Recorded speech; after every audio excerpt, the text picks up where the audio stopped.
안녕하세요. 이주영입니다. 예, 먼저 이렇게 이른 시간부터 세미나에 참석해 주셔서 감사드립니다. 예, 개인적으로 아마존을 주제로 한 세미나 발표가 두 번째인데요.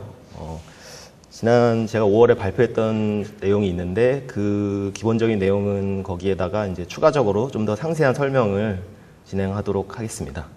네, 그럼 저희 회사 소개부터 먼저 시작하도록 하겠습니다. 저희 회사 이름은 갈라랩입니다. 네. 갈라라는 단어를 많이 들어보셨을 텐데요. 여러분이 생각하는 그 갈라가 맞습니다. 네. 김연아 선수 때문에 더 많이 알려진 단어죠. 갈라라는 단어는 이제 축제, 향연이라는 의미를 가지고 있습니다. 저희 갈라랩은 전 세계 3천만 명 이상의 회원을 보유하고 있는 글로벌 게임 포털 G포테이토를 운영하는 갈라그룹 산하의 게임 개발사입니다.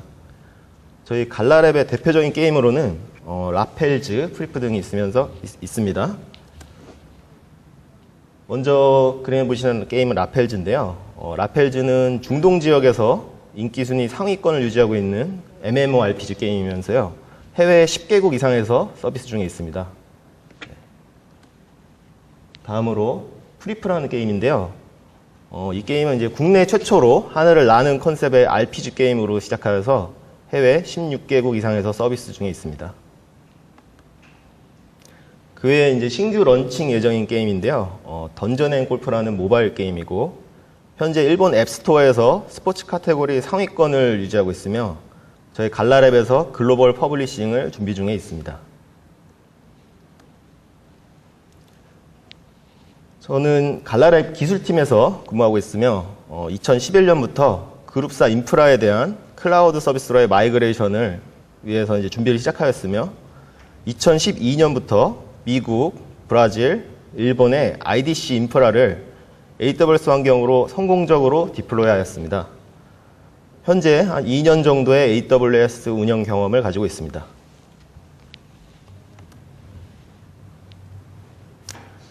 오늘 저의 발표 주제는 차세대 클라우드 운영 전략으로 기존 IDC 환경에서 운영되던 게임 시스템들을 AWS로 성공적으로 디플로이한 경험을 말씀드리도록 하겠습니다. 대부분의 일반적인 아마존 사용 사례들인 모바일 소셜 게임이나 웹게임 등 캐주얼 게임 위주의 사용 사례와는 달리 하드코어 MMORPG 게임의 성공적인 마이그레이션 사례를 말씀드리고자 합니다.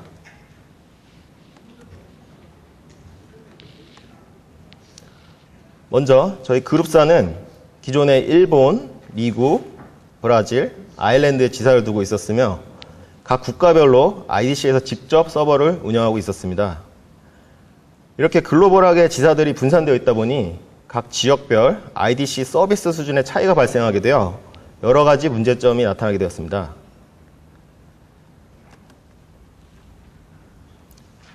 업체마다 편차가 있을 수 있지만 해외의 경우 한국과 시차 차이로 인해 간단한 리부팅 작업도 요청 후 수시간이 걸리거나 휴일, 퇴근 시간 후에는 연락조차 되지 않으며 천재지변이나 여러 이유로 IDC 전력 공급이나 회선이 단절되는 등 여러 가지 문제점들이 발생하였는데, 그중 한 곳의 IDC를 직접 방문하였을 때 저의 느낌을 사진으로 한번 표현해 보겠습니다. 네, 실제 환경은 아니고요. 이제 조금 과장되게 표현해 봤습니다. 일반적으로 국내에서 볼 수 있는 잘 정돈된 IDC 환경하고는 큰 차이가 있었습니다. 이와 같이 글로벌하게 IDC 환경에서 서버 운영을 하다 보면 담당 엔지니어의 스킬 차이나 또는 여러 가지 물리적, 지역적인 제약이 발생할 수 있습니다. 예를 들자면 이런 경우가 있을 수 있습니다. 서비스 오픈을 며칠 앞두고 갑작스러운 서비스 확장이 필요한 상황으로 서버 수십 대를 세팅해달라는 운영팀의 요청이 들어와서 서버 구입과 배송, 설치까지, 그리고 그때 발생한 예상치 못한 하드웨어 장애, 사장님의 호통이 상상만 해도 아찔합니다. 시스템 엔지니어분들이라면 공감하실 겁니다. 혹은 서비스 중인 장비에 장애가 발생하였을 경우에 여기에 대비해 필요한 인력과 장비를 생각하면 아무리 철저히 준비해도 부족하게 느껴집니다. 이와 같이 IDC 환경에서 시스템 운영을 하게 되며 겪게 되는 문제점들로는 서비스 초기에 집중되는 유저를 감당하기 위해서 필요 이상의 하드웨어를 준비해야 하며, 이 시기가 지난 후에 유저 감소가 될 경우에는 유휴 장비가 되게 되고요. 이런 악순환이 반복되어 서버 유지 비용에 낭비가 발생하게 됩니다. 유휴 장비의 리소스를 활용하기에도 여러 문제점들 때문에 쉽지가 않으며 장비 노후화로 인한 장애 발생률이 높아지기도 합니다. 하드웨어 장애 시에는 물리적인 대응이 필수적이며, 하드웨어 교체, OS 재설치와 같은 작업 시에는 장애 시간이 더 연장되기도 합니다. 디도스와 같은 해킹 공격이 발생 시에는 속수무책으로 장애를 피할 수 없는 경우도 있습니다. 마지막으로 로드 밸런싱이나 보안이 강화된 네트워크를 구축하기 위해서는 고가의 네트워크 장비가 필수적입니다. 이러한 문제점들을 해결하기 위해 고민하던 중에 새로운 개념의 클라우드 서비스를 알게 되었습니다.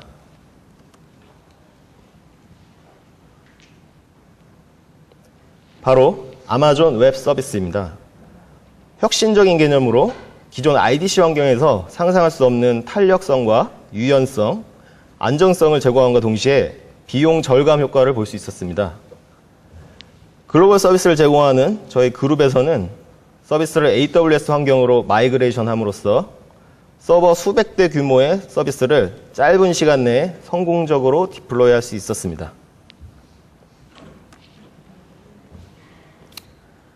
처음 아마존의 EC2 서비스를 활용하여 기존 IDC 환경에 마이그레이션을 테스트하면서 인스턴스를 생성하다 보니까 그림과 같은 구조로 생성이 되었습니다. 그리고 추가적으로 인스턴스 개수가 많아지다 보니까 나중에는 기존 IDC 환경을 EC2 환경에서 구현하기에 네트워크 구조와 보안적으로 부족한 점이 많아졌습니다. 이와 같이 EC2를 사용하며 느낀 문제점들을 정리해보면, 첫 번째로 인스턴스 생성 시 랜덤하게 부여되는 프라이빗 IP가 EC2 내부적으로 오픈된 하나의 네트워크에 속해 있어 만약 시큐리티 그룹의 설정 시 소스 IP 설정에 실수가 발생할 경우 다른 인스턴스에서 내부 네트워크를 통해 접근이 가능해질 수도 있습니다. 그리고 인스턴스의 네트워크 서브넷이라든지 라우팅, 게이트웨이와 ACL 같은 네트워크 설정을 커스터마이징 할 수 없으며, 시큐리티 그룹도 단순 인바운드 트래픽에 대한 정책만 설정이 가능합니다. 또한 인스턴스 생성 시 랜덤하게 할당받는 프라이빗 IP에 대한 제어도 불가능하며, 인스턴스의 재구동 시에는 프라이빗 IP가 변경되는 경우도 발생합니다. 마지막으로 인스턴스당 하나의 엘라스틱 IP와 네트워크 인터페이스의 연결만 가능합니다. 이와 같이 EC2만으로는 IDC의 고도화된 네트워크 환경을 구현하는 데 한계가 있기 때문에 저희는 다른 대안을 찾아야 했습니다.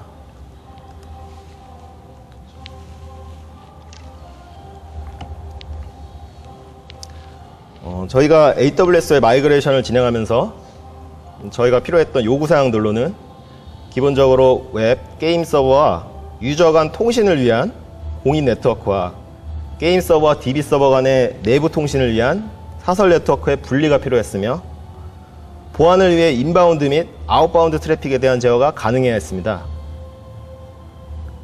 그리고 VPN 연결을 통한 신뢰성 있는 관리용 네트워크 또한 필수적인 요소였습니다. 그래서 저희가 선택한 해결 방안은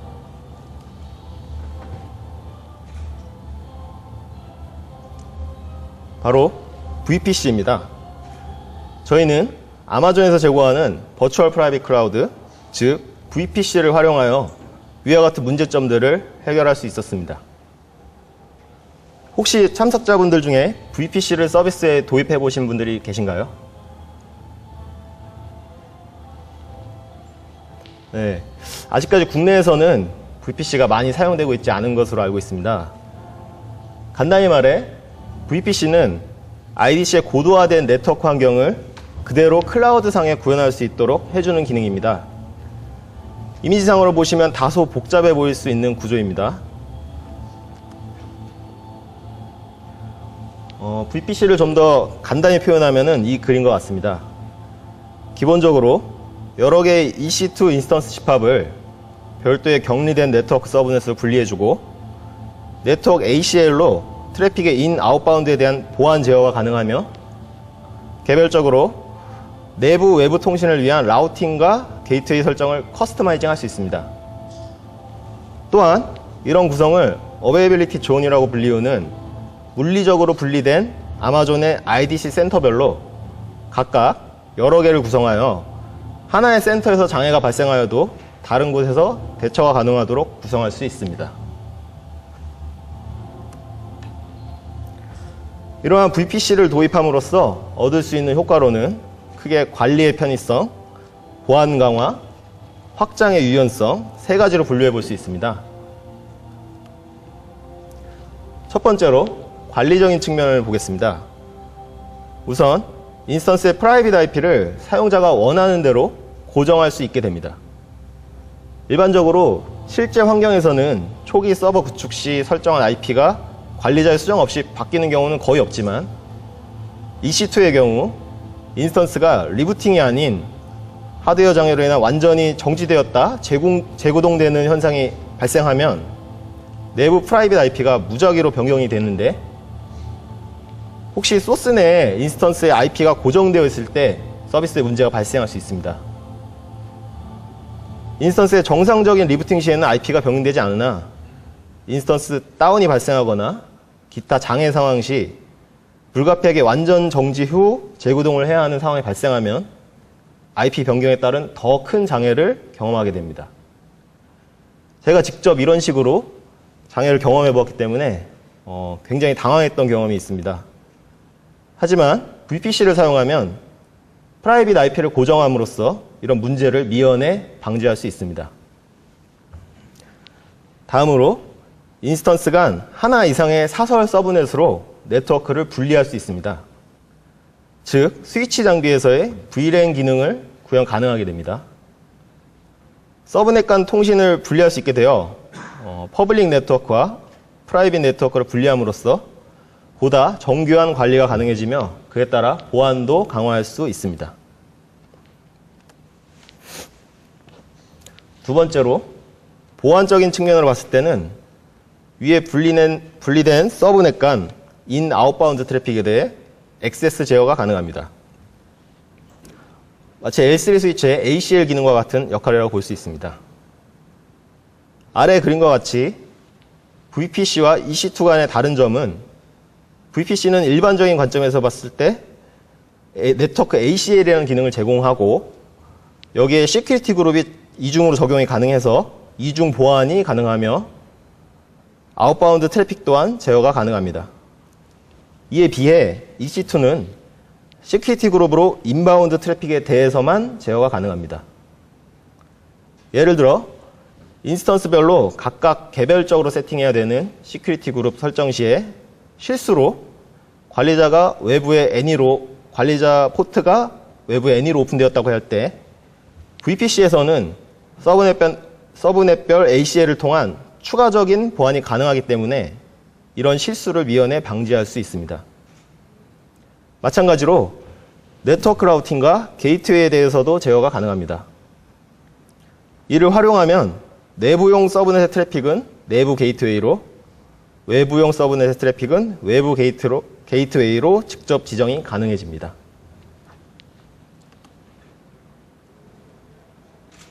세 번째로 확장의 유연성 측면으로는 인스턴스의 하나 이상의 EIP, 즉 리얼 IP 할당과 ENI, 즉 네트워크 인터페이스의 연결이 가능해집니다.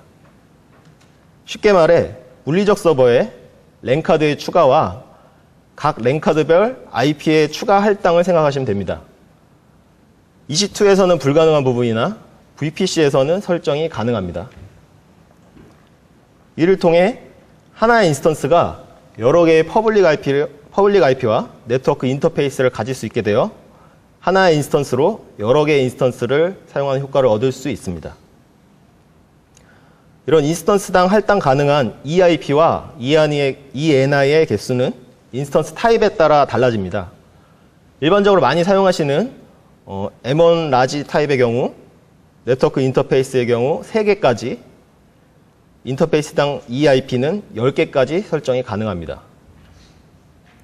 이러한 VPC의 장점을 활용하여 실제로 구축 가능한 시스템 구조도를 한번 보시겠습니다.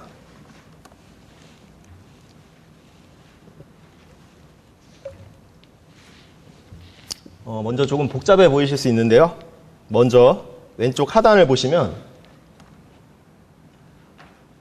일반적인 웹서버와 같이 외부 인터넷 통신이 필요한 서버들은 그림과 같이 10.0.0 대역의 퍼블릭 서브넷으로 구성하여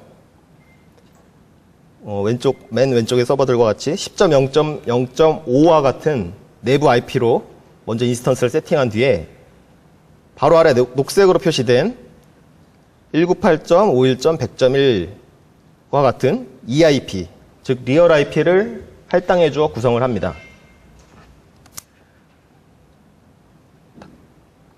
다음으로 화면의 커스텀 라우트 테이블과 같이 해당 서브넷의 라우팅 테이블을 설정하여 로컬 트래픽이 아닌 것들은 인터넷 게이트웨이, 즉 IGW를 통해 외부 통신이 가능하도록 설정하였습니다. IGW를 통해 통신 시에는 EC2의 API 통신이나 S3와 같은 외부 서비스에 모두 접근이 가능합니다.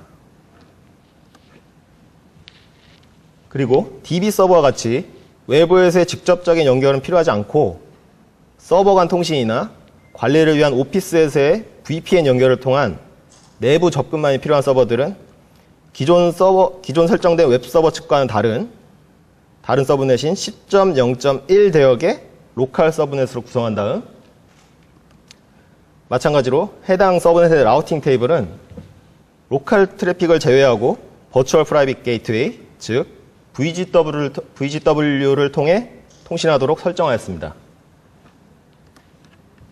이와 같이 VGW를 통해 나온 트래픽은 오피스나 다른 IDC와 같은 외부에 구성된 VPN 장비에 연결되어 외부에서 VPN 연결을 통한 보다 안전한 통신을 가능하게 합니다. VPC 네트워크와 외부 네트워크의 연결에는 기존에는 IPsec 프로토콜을 지원하는 하드웨어 VPN 장비가 필요했으나 최근 아마존 측에서 업데이트를 진행하여 윈도우나 리눅스에서 제공하는 소프트웨어 VPN으로도 연결이 가능해졌습니다. 이렇게 구성된 VPC는 웹서버, DB 서버 간의 완벽한 네트워크 분리와 VPN을 통한 신뢰할 수 있는 연결을 제공하여 보안적으로 한층 강화된 클라우드 서비스를 제공할 수 있게 해줍니다.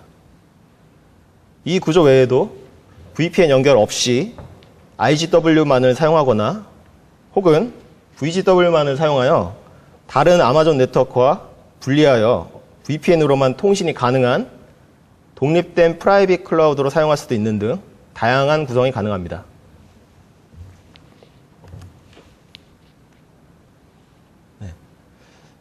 조금 전에 이제 전체적인 네트워크 구조를 보았으며 이번에는 외부 인터넷 통신과 관리를 위한 VPN 통신이 모두 가능한 웹서버의 네트워크 설정을 하는 예를 들어 보겠습니다.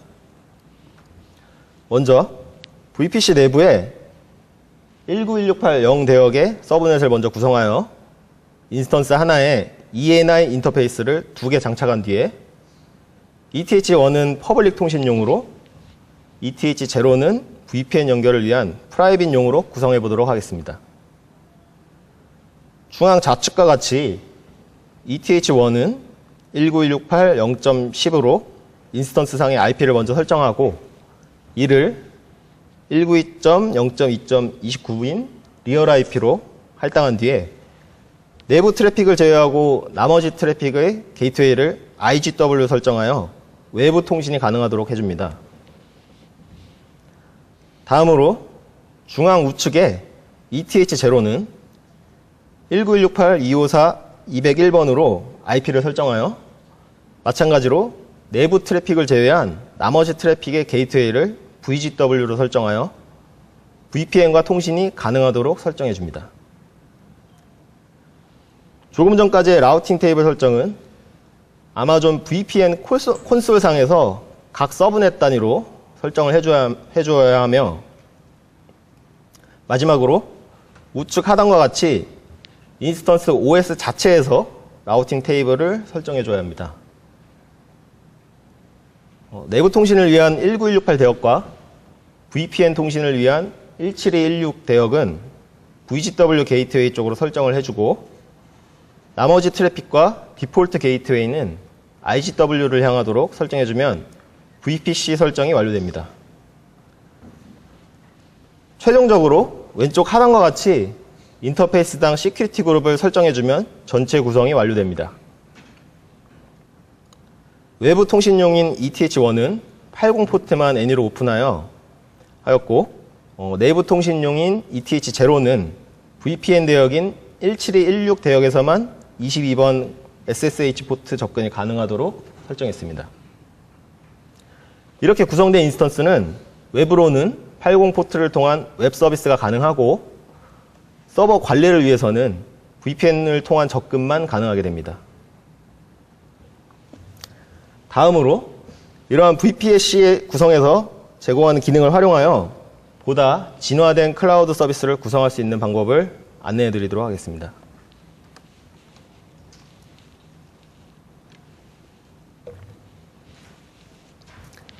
오늘 제 발표의 가장 핵심적인 부분인 하이브리드 클라우드에 대해 말씀드리도록 하겠습니다. 하이브리드 클라우드는 VPC에 VPN 연결이 가능한 점을 이용하여 오피스나 IDC와 VPC 간의 VPN 연결을 구성하여 기존 IDC나 외부의 네트워크와 VPC 네트워크를 하나의 통합된 네트워크처럼 관리할 수 있습니다. 좀 더 쉽게 표현하자면 그림과 같이 LA, 시카고, 뉴욕, 마이애미에 분산되어 있는 여러 오피스나 IDC들과 VPC 네트워크를 VPN 연결을 통해 하나로 연결하여 마치 같은 IDC 내에 있는 듯한 효과를 낼 수 있습니다. 기존 IDC 인프라에서 운영 중인 시스템이 있으신 경우에 클라우드로의 마이그레이션을 준비하시는 경우 전체 서비스의 마이그레이션을 진행하기 전에 테스트로 일부 서비스를 VPC 내부에 먼저 구축하여 IDC와 VPN으로 하나의 네트워크로 연결한 뒤 서비스 안정성에 대한 검증을 진행해 보실 수도 있습니다. 저희의 사례를 들어 말씀드리자면 보안에 민감한 빌링 시스템이나 유저 DB는 기존 IDC 환경에 유지를 하고 확장성이 필요한 웹 게임 서버는 VPC상에 구축을 하여 IDC와의 VPN 연결을 통해 하나의 통합 네트워크 시스템처럼 사용이 가능했습니다. 이렇게 구성한 시스템은 유저 증가 여부에 따라 탄력적으로 서비스 확장 및 축소가 가능하며 변동폭이 적은 시스템은 기존 IDC에 유지함으로써 아마존에만 종속되지 않는 구성도 가능하게 됩니다. 다음으로 저희가 마이그레이션을 진행하게 되면서 인프라와 인력 유지 비용을 계산해 보았을 때 기존 운영 중인 IDC가 있다고 가정할 경우에 1년 약정 계약으로 AWS를 사용할 때와 IDC 환경을 사용할 때 연간 인프라와 인력 유지 비용을 대략적인 그래프로 표현하면 다음과 같았습니다. AWS의 경우 초기 약정 계약 시에 일시불로 지불해야 되는 선불금 때문에 초기 비용은 조금 높기 시작하나 시간이 지날수록 탄력적인 시스템 사용에 따른 누적 비용이 감소하여 IDC의 경우에는 그 기존 운영 중인 인프라가 존재하므로 초기 비용은 적기 시작하나 시간이 지날수록 하드웨어 유지 보수 및 관리 인력 비용 등 누적 비용이 증가하게 됩니다. 최종적으로 약 70% 정도의 비용 감소 효과를 볼 수 있었습니다. 추가적으로 일정 규모의 인스턴스를 고정적으로 사용하신다면 1년 혹은 3년 단위 약정 계약으로 AWS를 사용할 시에 시간 단위로 사용하는 납부 방식에 비해서 약 30-40% 정도의 비용을 절약하실 수 있습니다. 마지막으로 저희가 마이그레이션을 진행하면서 경험한 이슈들에 대하여 정리해 보았습니다. 먼저 ACL 설정 시 고려해야 될 사항으로는 네트워크 ACL은 서브넷 수중에서 작동하며 동일한 서브넷에 있는 인스턴스 간의 트래픽은 필터링하지 않습니다. 그리고 인 아웃바운드 룰에 102서부터 65535까지의 포트를 오픈해 주어야 외부 통신에 문제가 발생하지 않습니다. 이렇게 해야 되는 이유는 ACL의 동작 방식에 있으며 시큐리티 그룹이 스테이터스 풀 필터링을 수행하는 반면에 ACL은 스테이트 리스 필터링을 수행합니다. 즉, ACL은 트래픽이 새로운 요청인지 또는 요청에 대한 응답인지 여부는 무시하고 IP와 포트 기반으로 차단과 허용이 이루어집니다. 즉, 일반적으로 사용하시는 L3 스위치에서의 그 포트 차단과 허용이라고 생각하시면 쉽습니다. 다음으로 인스턴스의 네트워크 카드라고 할 수 있는 ENI를 한 인스턴스에 2개 이상 사용 시 발생할 수 있는 문제점으로는 각 인터페이스가 동일한 우선순위의 게이트웨이를 갖게 되면서 외부로 나가야 될 트래픽이 내부로 라우팅 되는 등의 문제가 발생할 수 있습니다. 이를 해결하기 위해서는 외부 통신이 필요한 인터페이스의 매트릭 값을 낮춰주어 우선순위를 높여준과 동시에 내부 통신을 위한 라우팅을 OS단에서 수동으로 고정 설정해주는 방법이 있습니다. 그 다음 EC2 리밋 제한의 경우에는 초기 아마존 구성 시 기본적으로 계정당 인스턴스 개수가 최대 20개로 제한되어 있어 이 부분을 모르고 서비스 세팅 중에 더 이상 인스턴스를 생성할 수 없어 당황했던 경험이 있습니다. 그리고 인스턴스에 고정된 리얼 IP를 할당할 수 있는 엘라스틱 IP도 기본 5개로 제한되어 있어서 이 부분도 미리 확인이 필요하시고요. 그리고 또한 EBS 스토리지의 최대 용량도 계정당 20TB로 제한되어 있습니다. 또한 인스턴스 상에서 SMTP 메일 발송을 하실 경우에 IP당 메일 발송에 제한이 있으므로 이러한 서비스를 구성 시에는 미리 아마존 측에 해당 IP 주소와 리버스 DNS 레코드를 포함해 해제 요청을 하실 수 있습니다. 마지막으로 VPC 리밋 제한에 대한 말씀을 드리겠습니다. VPC를 구성하시게 되면은 기본적으로 몇 가지 제한 사항들이 있는데 그린 것 같습니다. 대부분의 사항들은 일반적인 사용에 문제가 되지 않으시나 EC2와 마찬가지로 엘라스틱 IP의 할당 개수가 5개로 제한되어 있으며 시큐리티 그룹의 룰 개수에도 일부 제약사항이 있습니다. 이러한 제한 부분은 아마존 측에 제한 해제를 요청하여 확장이 가능하며 처리에 시간이 걸릴 수도 있으니 서비스 설계에 미리 염두에 두시기 바랍니다. 이 외에도 디스크 I/O 성능 관련 이슈가 있었는데 이를 해결하기 위해 소프트웨어 레이드를 활용한 경험도 있습니다. 최근에는 아마존에서 SSD급 이상의 성능을 제공하게 되어서 큰 이슈 없이 서비스가 가능해졌습니다. 마지막으로 AWS를 사용하게 되면서 느낀 가장 큰 장점이라고 생각되는 부분을 말씀드리면 처음에 말씀드린 바와 같이 기존 IDC 환경에서 직접 서비스 운영을 하다 보면 담당 엔지니어의 기술 수준에 따라 네트워크 구조부터 보안 설정 등 다양한 부분에서 기술 수준의 차이가 발생하게 됩니다. 이런 경우에도 물론 컨설팅을 겪거나 외부 기술 지원을 통해 극복이 가능하지만 AWS를 사용하게 되면 세계 최고 수준의 서비스를 저렴한 비용으로 편리하게 사용할 수 있었습니다. 디도스 공격 같은 경우에도 고가의 전문 방어 서비스를 받지 않는 이상 수용 가능한 네트워크 한 개 이상의 공격을 받을 시에는 더 이상 대처할 수 없는 상황이 있는데 AWS의 경우에는 일반적인 기업이 사용할 수 없는 광범위한 네트워크 자원과 가용 인스턴스의 탄력적인 확장을 통해 공격에 어느 정도 대처가 가능했습니다. 이상으로 저의 발표를 마치고 Q&A 시간을 가지도록 하겠습니다. 감사합니다.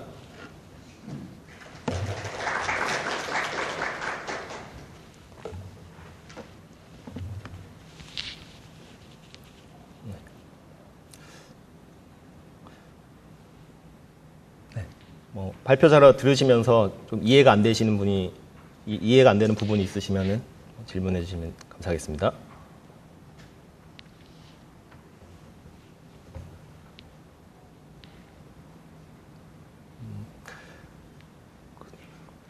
아까 마이그레이션 이슈 같은 경우는 제가 그 발표 자료에 관련 링크들을 달아 놓았는데요. 나중에 저희 발표 자료를 다운받으셔서 링크를 클릭하시면 좀 더 상세한 정보를 얻으실 수 있습니다. 네, 말씀하시죠. 예, 강의 잘 들었고요. 네. 이거 강의가 좀 별로일 수도 있는데요. AWS에서 장애 같은 거에 대해서 경험하신 게 있는지 사례 같은 거, 장애가 예. AWS 광고상에서는 장애가 나쁘지 않다고 하는데 실질적으로는 네. 제가 듣기로는 장애가 꽤 있는 걸로 알고 있거든요. 네네, 맞습니다. 그 장애가 발생했을 때 어떻게 대처하고 네. 어떻게 극복하셨는지 사례 듣고 싶습니다. 네, 알고 계신 대로 최근에는 좀 잠잠해졌는데 작년만 해도 대규모 장애가 상당히 많이 발생을 했었는데요. 기본적으로 아마존을 구성하실 때 가장 먼저 생각하셔야 되는 부분이 이제 여러 곳에 분산을 할 수 있다는 점이 있습니다. 그래서 일반적인 IDC와는 달리 미국에도 인스턴스를 구성할 수 있고 일본에도 둘 수 있고 유럽에도 둘 수가 있기 때문에 만에 하나 이제 한 곳에서 장애가 발생하더라도 다른 곳에서 이제 서비스가 충분히 가능은 합니다. 근데 이제 물론 현재 사용하고 있는 리전에 하드웨어 장애가 발생했을 경우에는 솔직히 말씀드려서 대처 방안이 없습니다. 저희 같은 경우도 실제 그 버지니아 지역에 작년 큰 대규모 장애가 났을 때 실제 장애를 겪었었는데요. 이런 장애가 발생했을 때는 솔직히 유저 입장에서는 대처할 수 있는 방안이 거의 없다시피 합니다. 그나마 할 수 있는 건 이제 DNS 상에서 다른 쪽으로 우회를 시킨다던가 이런 식의 대응밖에는 할 수가 없었고요. 그렇지만 최근 들어서는 많이 안정화가 된 걸로 알고 있고요. 네, 그렇습니다.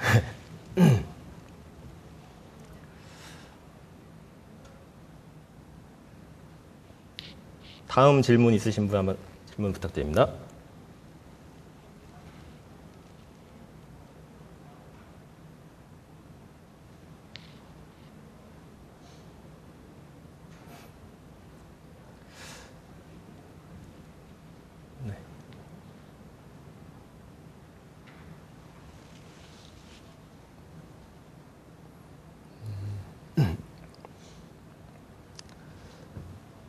제가 아까 VPC 관련해서 설명을 드렸던 부분이 지금 보시기에는 굉장히 복잡해 보이고 이해가 안 되실 수 있는데 아마존 FAQ, VPC FAQ 사이트나 관련 링크에 들어가 보시면은 스텝 바이 스텝으로 이렇게 단계별로 설정을 안내하는 페이지가 굉장히 잘 되어 있기 때문에 그 부분을 한번 확인해 보시면은 설정에 훨씬 더 도움이 되실 것 같습니다.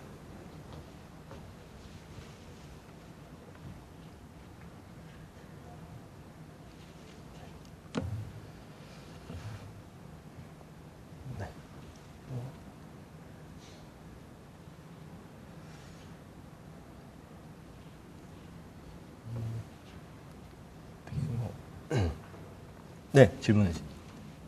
이쪽 분, 마이크. 예, 이쪽 마이크.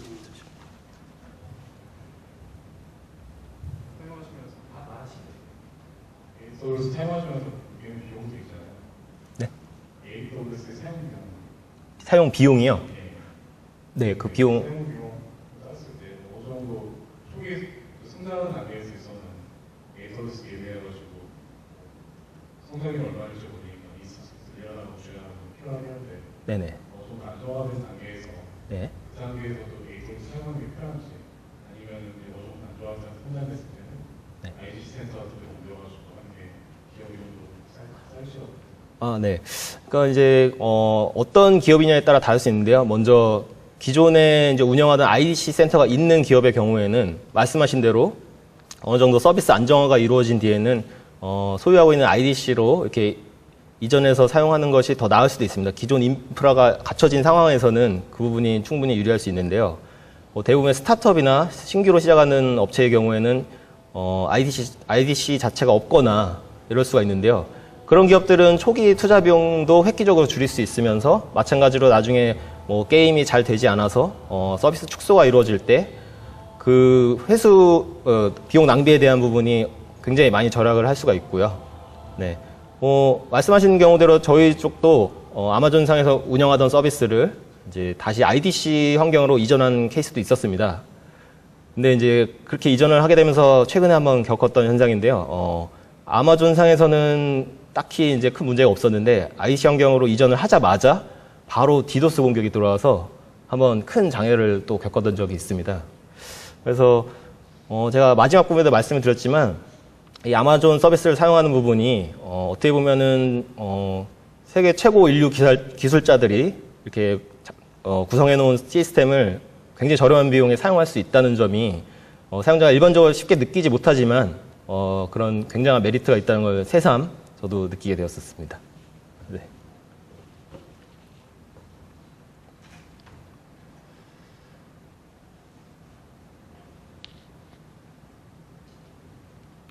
그리고 말씀하신 그 비용 부분에 관련해서는 오늘 마지막 키노트에 저희 아마존 정진 이사님께서 그 비용 관련해서 세미나를 또 자세하게 진행하시는 걸로 알고 있습니다. 네, 그 부분 한번 참고하시면 좋을 것 같습니다.